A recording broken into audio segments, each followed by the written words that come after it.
C'était une journée ordinaire quand une femme jalouse présenta la nouvelle femme de ménage à son mari. « Est-elle travailleuse » demanda-t-il d'un ton distrait. « Oui, monsieur » répondit la dame avec un doux sourire.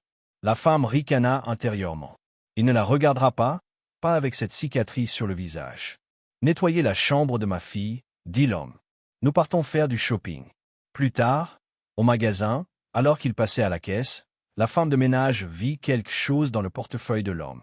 Un bracelet. Ses yeux se figèrent. Elle le connaissait.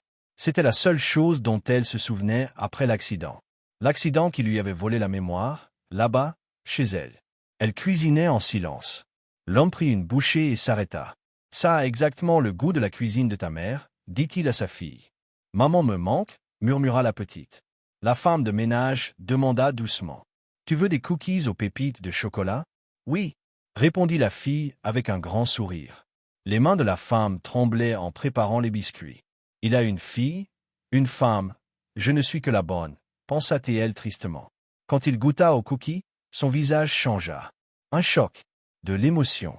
Une seule personne les faisait comme ça. À cet instant, la femme entra furieuse. « Tu m'as volé mon sac.